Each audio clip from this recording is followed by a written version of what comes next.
everyone. Good evening. Welcome and thank you for being here tonight at the Sharon James Memorial Lecture. I'm Dr. Sonora Jha, Chair of the Communication Department. And on evenings such as this one, I'm reminded of why exactly I work here.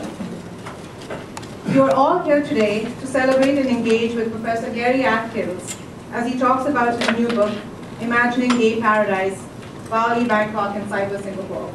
Beautiful, beautiful book.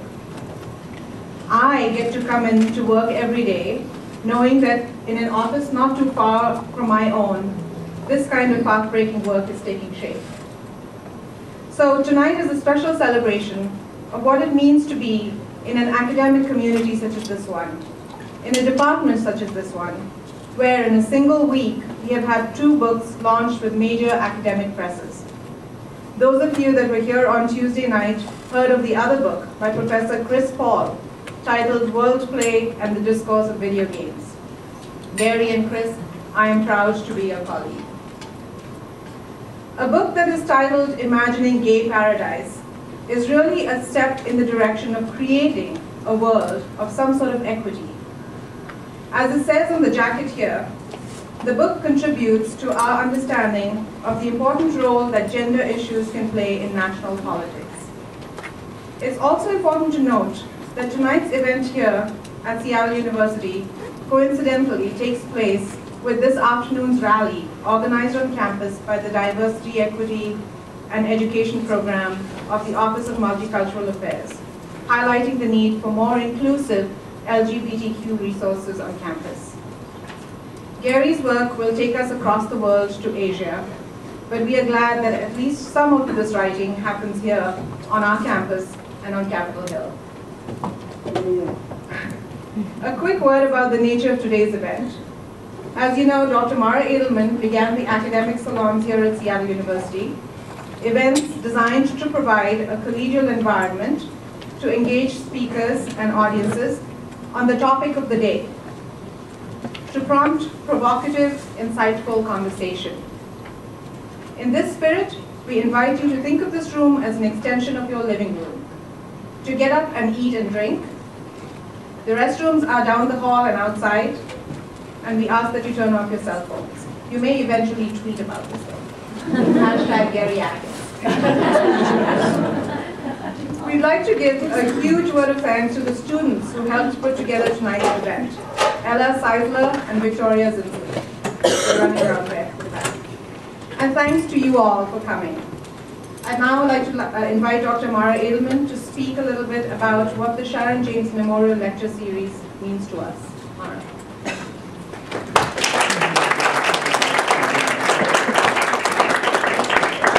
I concur with Dr. Jha that it's an honor to have colleagues of this caliber as your colleagues. Really it is.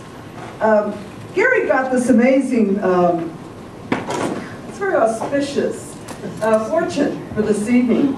And it says, a routine will turn into an enchanting escapade. So tonight is our enchanting escapade. I came to Seattle U, in some respects, on bittersweet terms. And I'd like to tell you how I came here as a way of introducing Sharon James. I remember I had just flown in from China and I was being interviewed the next morning at 9 o'clock, jet lagged, tired, for this position. And while I was waiting, I picked up the Spectator. Yes, some people read the Spectator. And I started reading the story about Sharon James and how she died, as it was a liver disease, very premature death. At the time, I didn't connect that it was with this department. By the time the interview came, I was crying, I was sobbing, I was like, you know, and her story was so amazing to me. She was full of such joy, gave so much to the department, built community on campus, truly cared about her students. It was just this amazing homage to a phenomenal professor. And then when I was being interviewed, they told me that I was being interviewed for the replacement for this incredible professor's job, and I never forgot that. So about a year later, we received some funds in honor of Sharon James, and I said to my colleagues, I felt it would be appropriate to have an annual lecture in honor of her. And every year it's a joy for me to take her picture, which I put out over here, the article that was written in honor of her, and I keep her dissertations. We were, cleaning out the office, and it was the one thing that I couldn't kind of let go of, and I kept that over the years. So tonight honors Sharon James, and the evening for you is in honor of the people who remembered her, and we pay tribute to her. And so I just wanted to say a couple things about it. Thank you very much. And now Ella will introduce our speaker.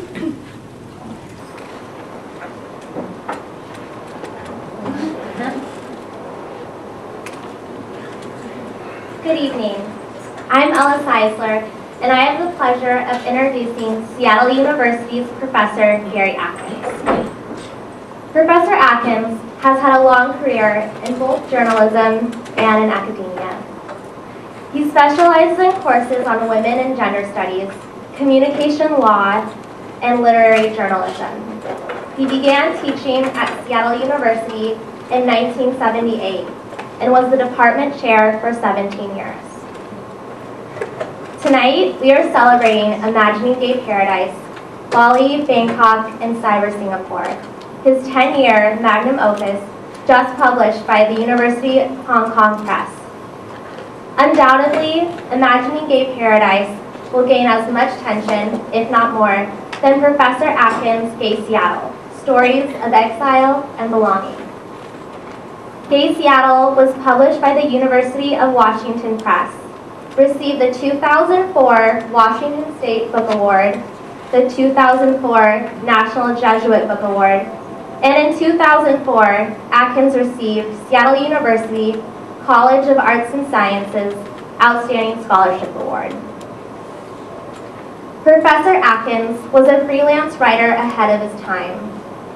Professor Atkins worked as a major investigative and literary journalist with the Washington Post, where he wrote features about the struggles of the elderly to maintain houses during the rising assessments and taxes, and gays in the military, amongst other provoking subjects. Throughout his career, one can see his fascination with history and biology. Imagining Gay Paradise is an intersection of these two fascinating subjects. When you realize just how ahead of his time he is with his many provocative stories, one can see that social justice has been a theme throughout his life and teaching. Seattle University is honored by his presence and outstanding scholarship. Professor Bowerboom will respond to Professor Atkins. Professor Bowerboom hails from the University of Minnesota and joined the Department of Communication in July. He currently teaches courses in the history of gay and lesbian movement and a course on public speaking. He also specializes in the rhetoric of the food movement. Professor Bowerboom's students often say that he makes communication theories and scary public speaking fun. Please join us in welcoming Professor Atkins and Professor Bowerboom.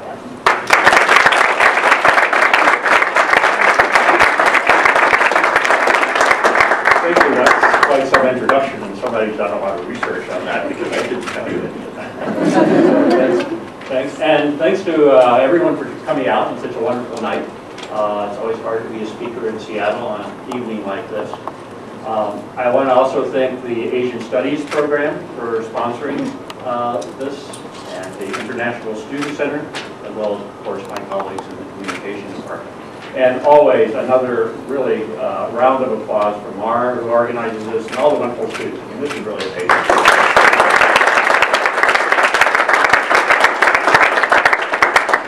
I'm going to be kind of running back and forth here, so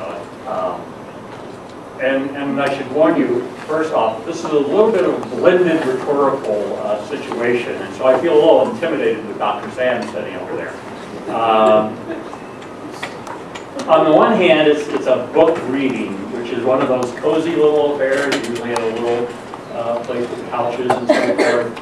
It's kind of a quaint 19th century notion that when a book actually comes out in print, the author is supposed to go out and show people, hey, it's in print, and even read from it. I say quaint because it's, for most authors these days, it's actually kind of unusual to see that many physical copies sitting over there. And the Seattle University bookstore actually had to go to some lengths because these days publishers like to hold it in their own warehouses or in Amazon warehouses. They don't believe in putting them out in bookstores particularly. And they wait until you order it to print it. So they actually had to do some tumbles to get those copies here from China. Although they are supposed to be appearing eventually in bookstores. So, but the other part of this context, of course, is that this is the Sharon James Memorial Lecture, which is a bit more formal than a book reading. And as we all know, lecturing is kind of a quaint 19th century concept too, and no one wants to hear a professor read while during a lecture. So I'm going to try to negotiate those two kind of, and Dr. Sam's going to help me out with that, because I should confess that my lowest grade in college was indeed in public speaking. When it was at a Jesuit university back when Jesuit education required you to take public speaking. So it was the viper in the core that students learned to hate. And I have eventually made up with the teacher that gave me that score. But Dr. Sam's probably going to sit over there and do some sort of metacritical, pre-Burkean, Aristotelian analysis of everything I say. I'm kind of nervous about that. The third context Sonora mentioned. This coincidentally falls on a day when about 100 or 150 students at this university marched through campus, declaring it Queer Justice Day. And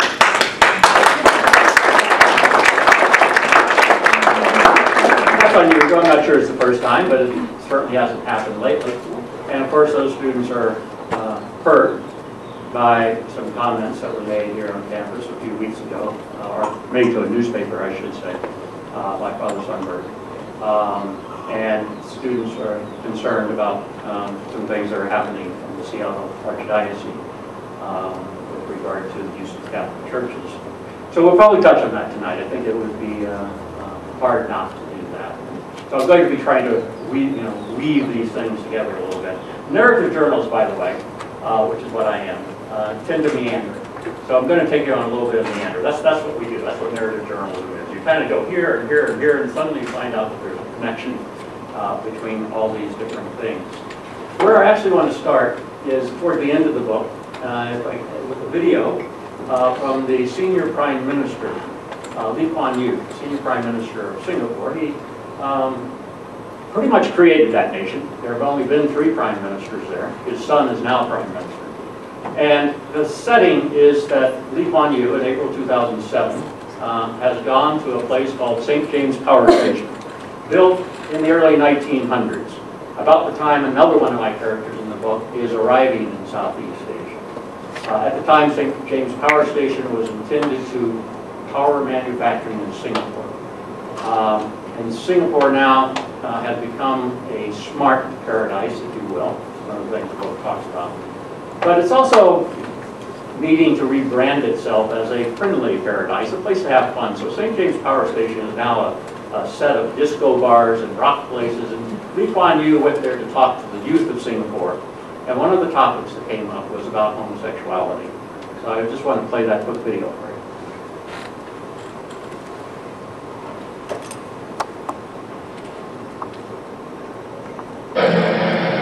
Homosexuality. It raises tempers all over the world.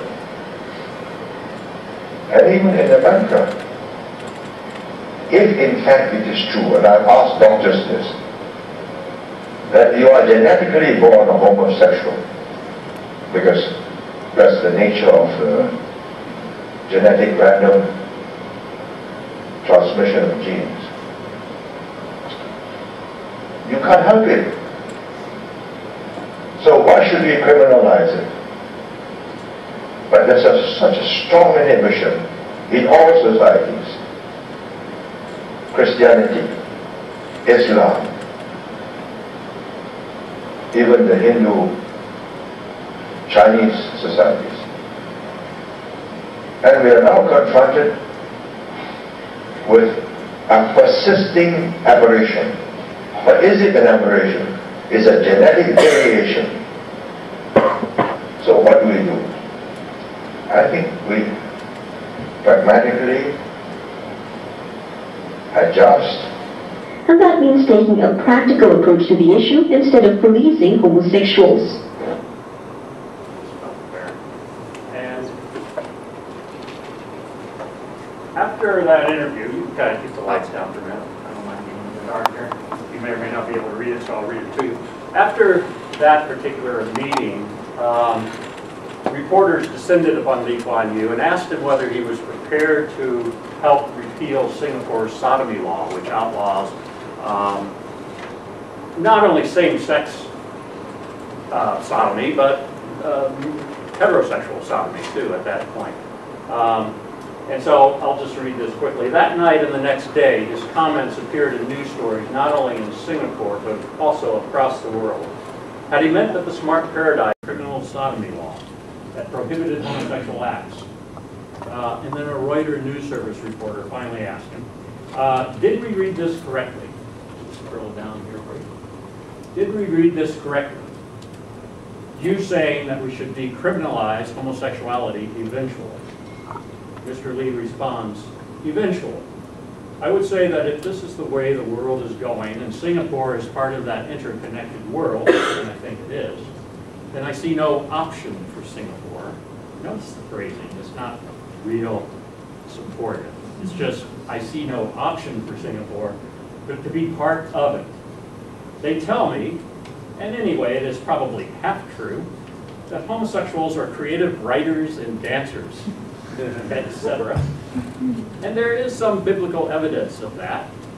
And if we want creative people, and of course Singapore does want creative people, it's had a creative brain drain lately. If we want creative people, then we've got to put up with their idiosyncrasies, as long as they do not infect the heartland. So what I want to talk about tonight, in the lecture part here, is really the first sentence in my book. This is a story about hunting for home and founding paradise instead. And so I'm going to take you on a little bit of meander before we get to the book part, if we get to the book part. Through the whole concept of home, queer home in the heartlands. And what does that mean, and what does that entail? Now, first, I want to acknowledge that from the communication department, actually, home is a major issue, although we don't talk about it sometimes that way. Certainly for Sharon James, looking for a way to create organizations using small group processes to create identity, to value everyone and everyone's contribution. That was her passion. She was a small group communication teacher in the business school before she came into arts and sciences and communication. That was her passion. Certainly Mara has carried on that legacy in a very powerful way with these signature salons where she brings us together to at least ask common questions, even if we don't have common answers. A couple of my other colleagues, Barry sitting back there, certainly is known for his work supported by the Gates Foundation with family homelessness, with economic dislocation. But also not just like economic dislocation, but I think you can probably appreciate the emotional disturbance that a child who lives in a car feels, and the kind of passion that that child is going to have for the rest of his or her life about finding and making a physical home that's secure.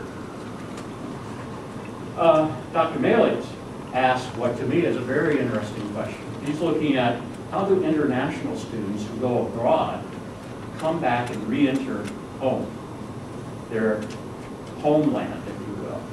Now, as it turns out, 3 of the main characters in my book were international students. King, and I'm going to mess up his name because I'm not Thai. Any Thais here? I don't know, some of my Thai students come out here. King Wajirarud, who I'm henceforth going to call Wajira because I can almost pronounce that, was crown prince of Thailand at the end of the 19th century and was the first eventual king of Thailand, or Siam, I should say, Siam, to be sent abroad to be educated in London. So he was an international student before we had that term, really. And then he came back from London, and he suddenly had to enter into a homeland that was really quite strange to him, and I'll tell you a little bit more about that later. Another person, the man who found Babylon, an erotic paradise, if you will, in Bangkok, was also an international student, studied in Hong Kong, the United States, and London, then had to go back to Bangkok and try to make sense out of his homeland there.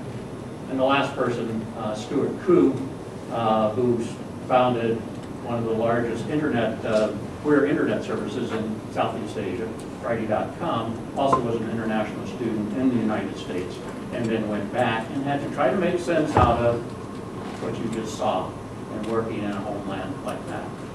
So 3 of the 4 main characters are international students, and so I'm very happy then that the International Student Center has sponsored this, and I've asked Rick also to maybe speak a little bit later about some of his insights into what happens when an international student goes home, because I'll just touch on that a little bit more here. Often international students come here, I know many who come here because they are queer, and they need to get out of their homelands in order to know who they are. And then they have to go back, and they often face a coercion to marry, to engage in what I would call the performance of romantic, heterosexual monogamy, and to create families while denying who they are. So they face enormous tensions as they try to go back to their homelands and create a life there. Come back to that, I guess. Because the thing I want to emphasize is that just as surely as economic dislocation can lead to homelessness, so can emotional marginalization or geographic marginalization. Returning to or coming into a place that you no longer recognize as familiar, to pull on a lecture that Sonora is eventually going to give here in this series. She's going to be speaking about being foreign in a familiar place. For queer people, it's often about having to perform the familiar in a place that has now become foreign. As a queer person, you often find at some point in your life that the place that you thought was your heartland no longer encompasses the fullness of your heart. Now, before I go too much farther, I do want to kind of, how many of you were here Tuesday night? Okay, so many of you are returning, and I think Chris and Mara did a wonderful warm-up back, right? And Sam is definitely the headliner. But I do want to warn you, there will be no decapitations, no blood on the floor, no boxing gloves. I don't have any boxing gloves for you, Sam. Sam has promised to sing. Take care of the singing portion. You don't want me doing that. No blood. And in fact, Imagining Gay Paradise is really focused on creative queer men who have rejected contest as a source of or definition of masculinity. I guess I will have time. I'm gonna share something with you. People often at readings ask, well, why'd you write the book anyway? In fact, sometimes they're more interested in that than the book. So let me maybe touch on why I write these books, because really both Gay Seattle and copy there, both books are really about coming home. They're not so much about coming out. They're about coming home and trying to find a home, either in the soggy forest of the Pacific Northwest, which is sometimes considered a paradise on nights like this, or in the tropical forests and peninsulas of Southeast Asia. Maybe this is my little dilogy of coming home. Maybe there'll be a trilogy at some point. But people usually ask, okay, why did you do this stuff? And so I want to take you to something. Now this is a secret. I told you I got to see it couple. Now I'm going to tell you the real dirty, awful, or something. My lowest grade during my academic career was a D in phys ed in middle school. Okay, I mean, that's really bad, right? Get a D in phys ed in middle school. It was 1963. I was growing up in Louisiana. It was the same year as the civil rights leader, Medgar Evers, would be shot in the back with an Enfield rifle in Jackson, Mississippi, just a couple hundred miles north of where I was growing up. So it was kind of a troubled time. He was shot right in front of his home, which left a lasting impression on me about concepts of home. He staggered 30 feet along his driveway before he collapsed. I was 14, actually 13 going on 14. I was attending T.H. Harris Junior High School in Metairie, Louisiana, which is a suburb of New Orleans. The phys ed teacher, a guy named Frank Dalferis, was also the football coach. Now, what that meant, of course, is that phys ed was about football. And I don't know how many of you grew up, in fact, I don't think any of you grew up in the Deep South in 1963, just too young. But football is the thing in the South, right? I mean, Chris talked a little bit about this on Tuesday, football. Well, football is everything in the South. And this is real football in middle school. Tackle football. No helmet, no shoulder pads, no knee pads, nothing. Go out there and tackle. Well, I'm just like shy, quiet, 90-pound gay boy. Everybody else looks like they're 200 pounds, right? I thought volleyball was a vicious. Seriously, I still don't play volleyball. And so that's why there's no Mortal Kombat tonight. There's no Call to Duty tonight. And there's no World of Warcraft tonight. So I'm going to show you something. And this is part of the meander. Here I am. There I am. Can you pick me up? Oh. I'm 13, going on 14. These are my classmates. Here's my best friend, Tom Beagle. Here's the guy I hoped would have been my best friend, Carl Albers. Did any of you see the movie, The Beginners, the one that won the Oscar this time? It's about a 70-year-old gay man. I mean, he comes out when he's 70, and then he dies a few years later. And Christopher Plummer won an Oscar for it. It's about his relationship with his son and so forth. There's a great line in there that says, "You wait for the lion, but if the giraffe comes along, why be alone? You might as well take the giraffe." Well, Tom Beagle was my giraffe.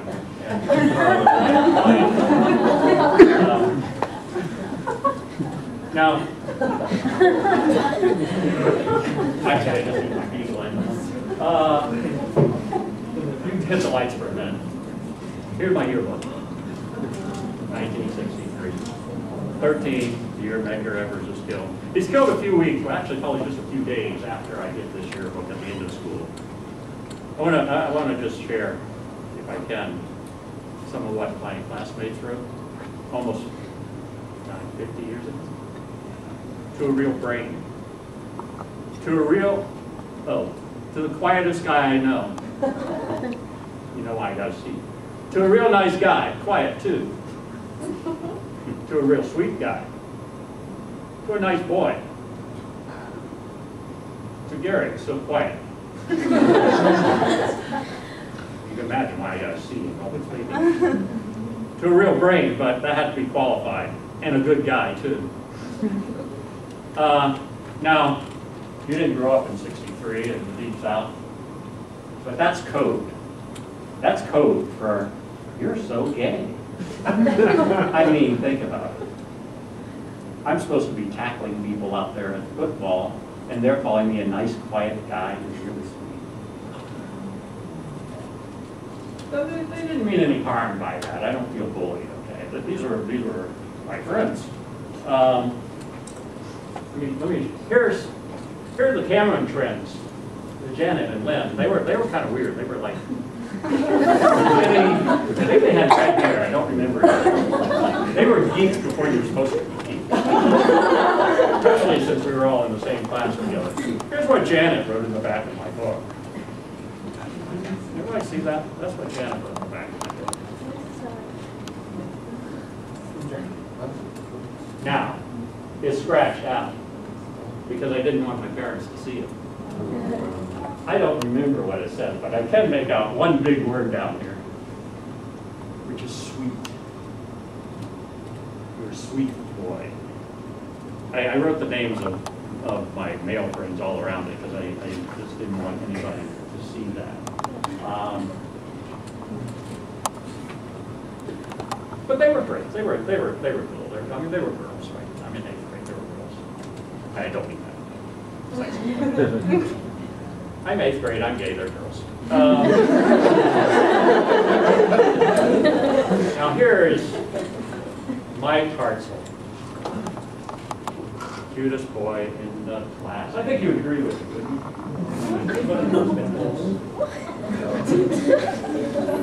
This is Mike. In the middle of my page, to a real nice, smart, handsome boy. I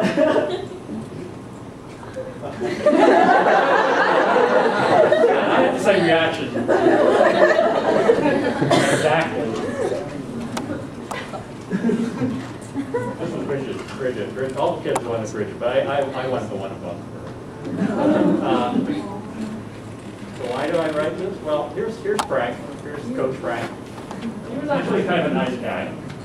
He could have flunked me because I didn't want to play football, but he didn't want to flunk me. You know, this was '63 again. I got a D in phys ed. Medgar Evers was shot down in his driveway at home.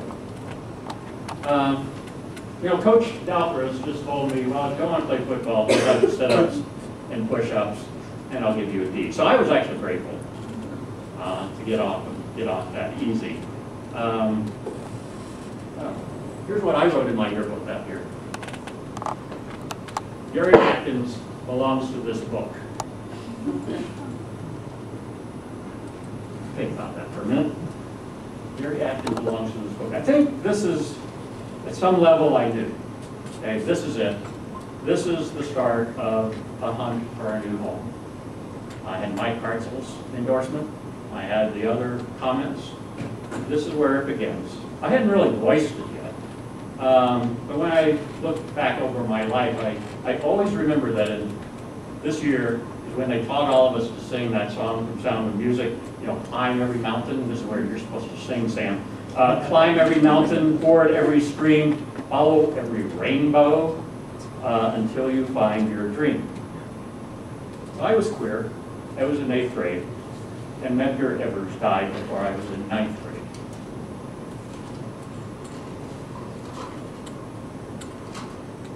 Now, home is a very important concept to everyone. I mean, we're kind of a weird species. On the one hand, like our primate friends, let me get off, you don't want to really look at these old pictures too long. I'll take you back and forth. We're a weird species in that we're all of us are probably happy to settle down like our close primate relatives in Africa, the bonobos, live in a certain territory, hang out in the trees, pick some low-hanging fruit. And yet, we are also the species that went to the edge of the savannah, and then we said, hey, what's out there? And then we went to the end of the savannah, to the Reed Sea, and we said, hey, what's that Middle East thing? What's out there? And we went to Bosporus Straits, and we said, hey, what's that over there? And we went to the Himalayas, and we said, well, let's dodge around that one, and we'll go down to Southeast Asia, and across to Australia, and over to Fiji, and over to Polynesia, and hey, what's over there in Hawaii? And then we went to the Bering Land Bridge, and we said, hey, what's over there in North America, right? So we kept saying, hey, what's over there, for one reason or another. Can we build a better life there? Can we build a better home there? So this is, you know, certainly a common thing we do, and certainly the most powerful stories we tell are about our odysseys of seeking and finding home. We both want to stay where we are, and we want to move on, and we want to create a new home. And so, you know, we tell a story, for example, of a God that gets mad at us. Why does this God get mad at us? because we're ashamed of the nature that this God created. And we put on clothes, and we clothe our desires in deceptive ways, and then this God tells us, you must leave Eden and find a new home. We tell stories about Odysseus searching for home. It's a very powerful plot line. And for people who are sexually marginalized, I think there's a certain fragility to it. Let me just say that in terms of coming out is about claiming who you are and then sharing that with other people. It's very much an individual thing. And of course you do it all of your life because you have to keep reminding people, no, I'm not who you think I am, or I'm not who you assume I am. Coming home is a little bit different. That you do all of your life too. That's where you attempt to build some sense of dwelling. And for queer people, it can be a very fragile sense, very vulnerable. Let me talk about somebody for a minute.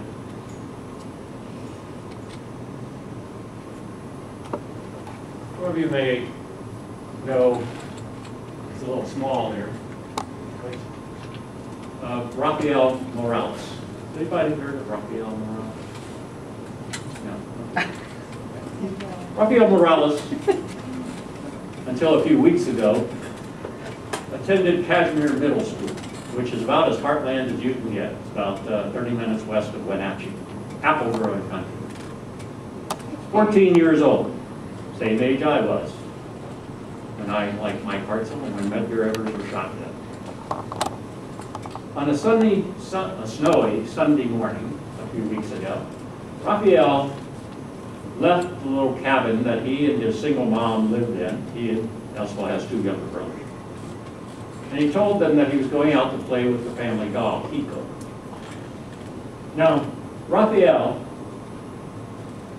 seems to have been a popular kid in his middle school. Principal talked to him every day. He had friends. He liked to stand out. He colored his hair very brightly. It's not here in this picture. He wore pink skinny pants. He had come out. He was the only gay, openly gay student at Kashmir Middle School.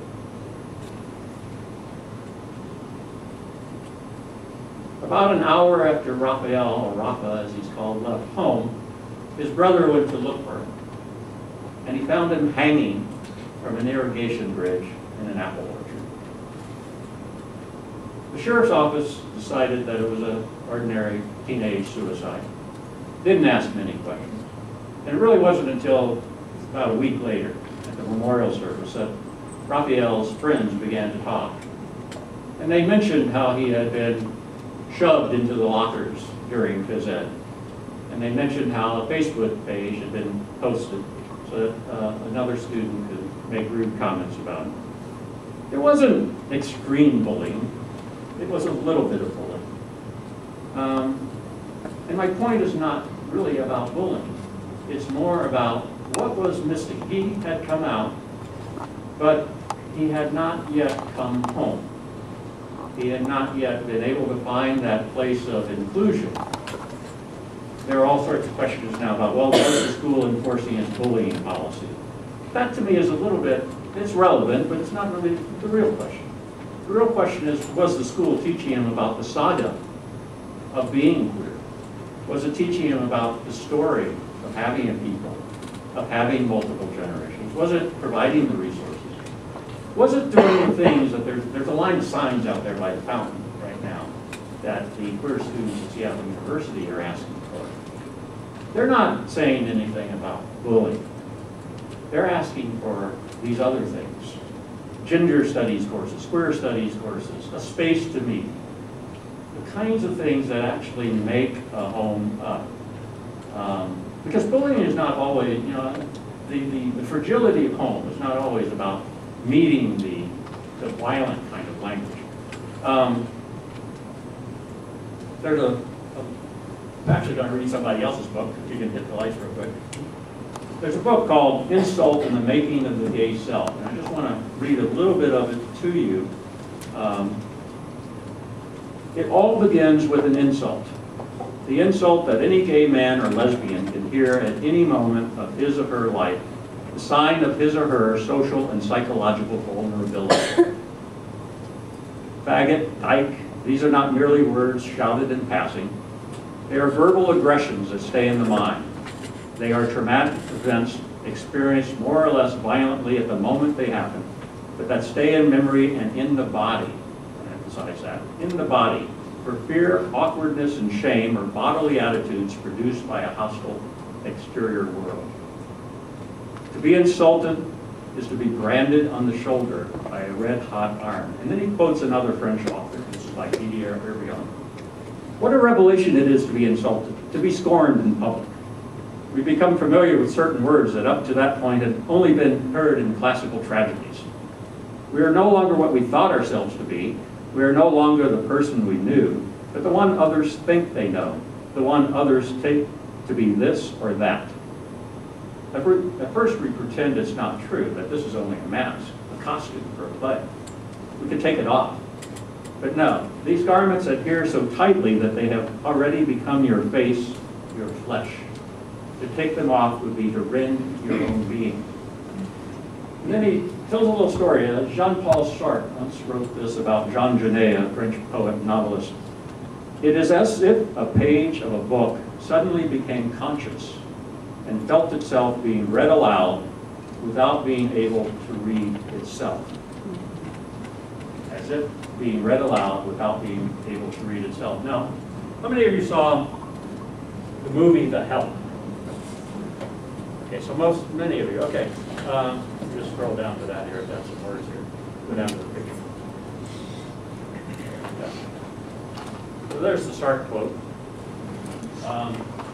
For those of you who didn't see the movie, it's set in Jackson, Mississippi in 1963, the year that Medgar Evers was shot down in front of his home. A group of white women who have a bridge party every now and then and run a charitable foundation are planning a home help sanitation initiative in order to make sure that the colored maids use toilets outside, or at least separate from the toilets that the white families use in their own homes. Now, these are maids who have raised these women, right? They have raised the children, they fix the food, they've been with the families for a long, long time. And so, and the women, Hilly is the proponent of this initiative, the white woman who's proposing it. And there are these incredible scenes in the movie where the maids are hearing this conversation. They're there serving the food. And there's Eveline, I think I'm pronouncing her name right, listening to the conversation. So, as Sartre says, it's as if a page of a book suddenly became conscious and felt itself being read aloud without being able to read itself. You can hit play.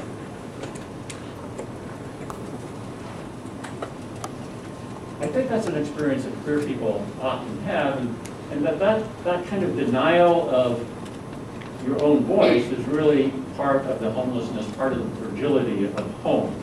Now, the unfortunate thing is that bridge clubs and insults come in all sorts of varieties. Even when a queer person thinks that he or she may be at home, that you're part of the family, suddenly you may rediscover that vulnerability. Someone says, you may be in our home, but you may not use some sort of facility in our home. You may be in our home, but we can propose an initiative to ensure that you can never be equal.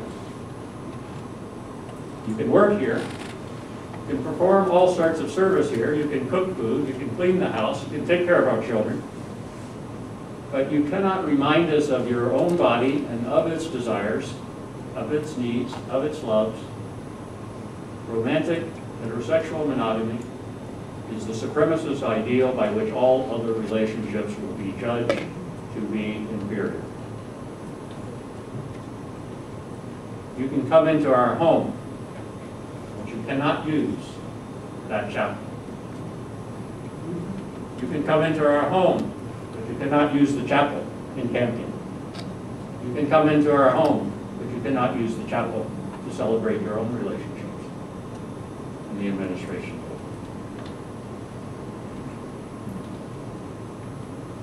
In Gay Seattle, I wrote a chapter called On Catholic Hill that explored Seattle University's relationships with the local queer community and with the courageous stand taken in 1983 by Archbishop Raymond Hunthausen, who was attempting to welcome queer people into the Catholic Church.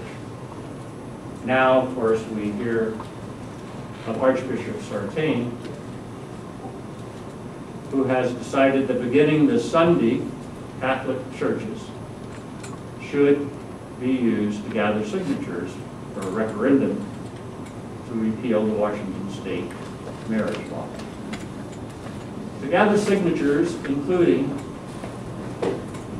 that chapel, possibly. We don't know yet what will happen this Sunday in that chapel. Now, this is a very tough place to be because Seattle University has really striven to be home and to create home for queer students, queer faculty, queer staff. We know that. I've been here 30 years. I've seen the progress. But there's this vulnerability. There's this, you're welcome to use our house, but not facility. So it's a tough moment. It's a very teachable moment. It's a time to sit down together and say, what can we do? It's a time for leadership, right? It's a time, I should know. I don't know what will happen in that chapel on Sunday. Does anyone know what will happen in that chapel on Sunday? I suspect campus ministry will not circulate the petitions to repeal state law. But I don't know. And why don't I know? That too is part of the lack of home. So it's a tough time. You know, it's a tough time. It's a very important moment, actually, in Seattle University's approach to its gay or its queer members. But do we still call this home? Those of us who can we still call it home? And let me be honest, it's not 1963 anymore. It's 2012. It's been almost 50 years since Medgar Evers was shot down in his driveway in front of his home. Died right in front of his home. So I just stop there with that. I want to take you to a piece of the book, just for a few more minutes. It's the opening of the book, letter from the Surabaya jail, and certainly all rhetoricians will recognize the reference to the letter from the Birmingham jail. This is a story about hunting for home and founding paradise instead. In July 1939, halfway through his jail time in the Dutch East Indies, on charges against him inspired by Nazi sympathizers, the gay German painter Walter Spies sat in his cell writing his most remarkable letter. He addressed it to his friend Jenny Vila, an anthropologist who had worked with Walter in that part of the Indies he had creatively turned into his own homeland, the island and, more importantly, the aesthetic paradise of Bali. Walter wrote in careful strokes. He made sure the salutation was twice as big as the rest of the text and followed it with an exclamation point, as if the text itself could be a shout across the room. The kind you give when you have not seen an old friend for a long time. Sometimes with Jane it was my dearest of all, or dear Pachong, or his nickname for her. Or one time he called her dear Tutti Frutti, or any other ice cream. Walter seemed to find magic in almost anything, even severe topics. Dear Jane, it's a rather chilly evening. It's windy and rainy, and so I come to you to warn myself. Something dreadful happened today, darling. I began to paint again. I don't really know why. I was nicely translating Balinese stories, and suddenly I thought, what about that special light distribution that was haunting me one day long ago, taking form in a rather boring landscape with lots of hills and trees, which I'm so sick of. And then later it was transformed into the possibility of a Chris dance in Barong. Light drove Walter, light to change from one object into another, a hill into a tree. Light could roll into the sounds of dance or form the rhythmic, undulating dagger the Balinese called a Chris. Light could transform into the fantastic, lion-like Barong that led forces of good against evil in constant tension. When I wrote Gay Seattle, I looked at how queer people had changed different discourses. How had we gotten the church to change the way it talked about us? How had we gotten City Hall legislators to change how they had talked about us? How had we gotten the theater to change? How had we gotten the hospitals and the healthcare system to change over a 100-year period? Southeast Asia is a little bit different. It's not quite as possible to penetrate the political civil rights discourse in Southeast Asia because it doesn't have the same kind of American, European traditions. It's got its own human rights tradition. So all four characters I work with here, deal with what I call techniques of magical reality. It's techniques of sound and light and rhythm, and how do you create these fantastic places where you can be at home, where queer people can be at home. Spies creates an aesthetic paradise out of Bali. I mean, the reason we think of Bali as an artistic paradise today is largely due to things that Walter Spies did back in the 1920s and 1930s. Poon Dak, who is one of my characters in Bangkok, creates a architectural paradise called Babylon. It's an erotic paradise, if you will. Stuart Koo takes it into cyberspace and creates a cyber paradise that can be home for queer people in Singapore and then eventually now throughout Southeast Asia and actually into China because it's also in Mandarin now. So it's all about how you work not with the civic political discourse, but how you're working, how these folks are working with the theatrical or communication discourse. Walter wrote the press, the first page to James, been halfway down a second. He apologized for a photograph he was enclosing of his latest painting. He had finished it inside the jail and had titled it Scherzo for Brass Instruments. Unlike most paintings meant to be seen all at once, Walter wanted this one also to be heard like a concert, moment after moment, the visual images on the painted canvas moving through time like miniature chords. Painting that was meant to be a rhythm, or be like a rhythm in a symphony. Walter knew that couldn't make much sense to most people. A painting that's like a symphony. Painting claims space. Music claims time. It was like holding opposite ways of thinking and communicating in hand at the same time. A painting that was simultaneously music, music that was simultaneously painting. This is the fundamental technique.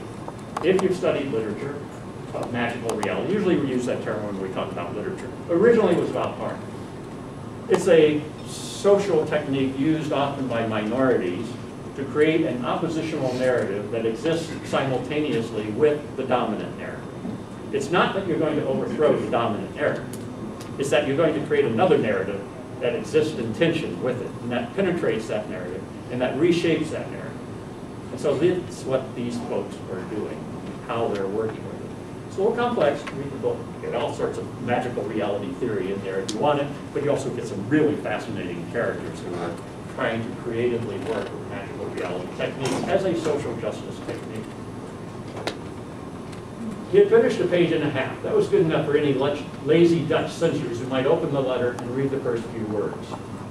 Walter, I'll just kind of summarize this. Walter had always had problems with censors. And remember, the mails here are moving between the Dutch Empire and the Indies, going back to Holland. Then they have to move over to the German Empire.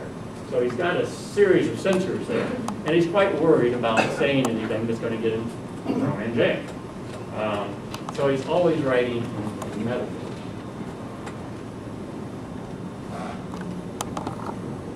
Empires tended to sweep individuals into a monumental identity to be feared, even when the miniature details of their lives carried other truths.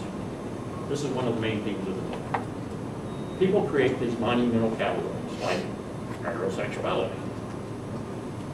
Empires create these. Those terms were invented at the end of the colonial empires.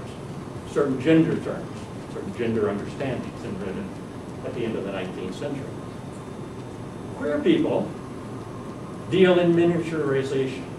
We're concerned about Mike Hartzell's note, about how I relate, about the different ways you can construct an identity. It's not just about homosexual and heterosexual, right? That's why we now use, we either use that long string, lesbian, gay, bisexual, transgender, what a question, and there are a few more in there. Or we just say, okay, queer, I'm queer. Because we want to deal with the pattern of the stars in the sky, if you will, all the tiny dots. not the monumental categories. Here, he wrote, I'm always so astonished at how different people are. A man who is here, and he's writing metaphorically, of course, about the people who put him in jail. A man who is here and who is not at all conventional in all his ideas and actions has suddenly a complex of neatness and orderliness and a rather agonizing cleanliness. His room looks always like an operation room or a modern kitchen, all white and shiny. And one imagines white tiles and aprons and chrome nickel-polished instruments everywhere. All his pencils and pens or whatever are lying in rows like soldiers, cups and pots with an even distance between each other and arranged by their height. In the whole room, there is not a single thing which is not forced to behave. I can't imagine how one can have so little respect for nature. He must be absolutely blind and deaf to any harmony of the universe. For Walter, pleasure lay in a life surprising and infinitely divided into miniature objects, and of course both uncertain and magical. For me, it's one of the most exciting and fascinating experiences to watch all the things of the world of my life, of my little home here, move and live their own life in accordance with each other. How books and cigarettes or a piece of bread pile on each other, and then suddenly fall into a lovely pose on the ground, finding there some torn envelope from Berlin.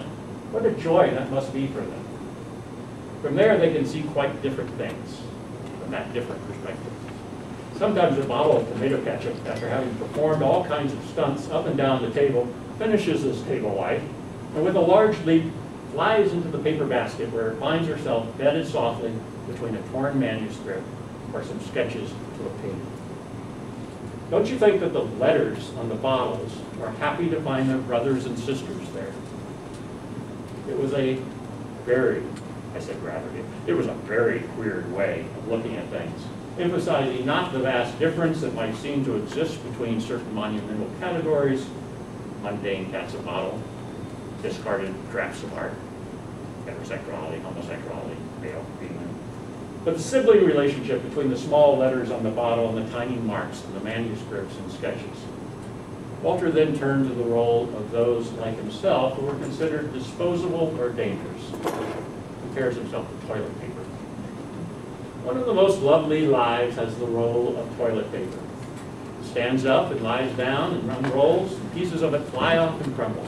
And they clean cups and spoons and rub themselves on the table. They get all wet, dirty, and jump one by one into the wastebasket. Much that. Sometimes the way a box of matches is moving on during a few days or hours. That's an interesting one. From the table to the bed, then into a pocket, out of the room, into the room again, sending off some of its children, igniting them, seeing them lighting a cigarette higher up, then being thrown away without a head. Oh, I always seem to have a special attraction to them. I find a whole gallery of them in my pocket sometimes. I wonder, what do they like in me?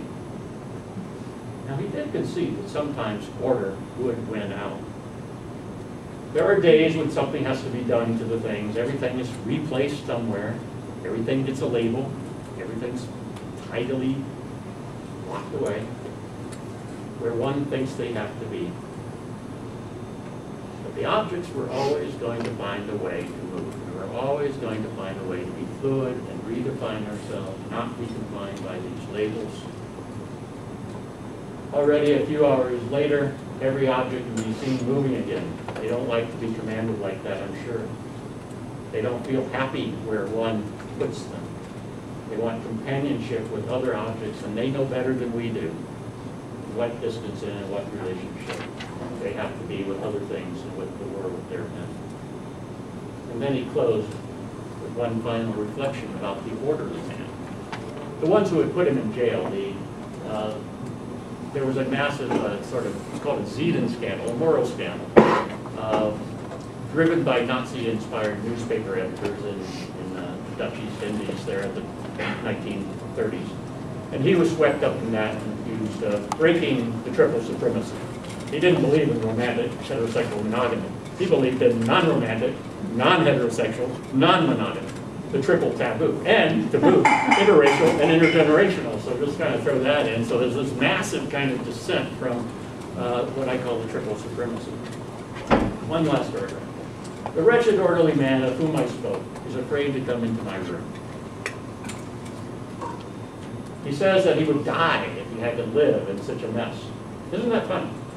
I'm sure he must be a tyrannical kind of person who has to order around, and everyone has to follow all of his wishes. And Walter closed his letter and said, "Oh, what funny people there are in the world." And he signed with another shout, "Many, many kisses." I think I should probably stop there. Is it time for me to stop?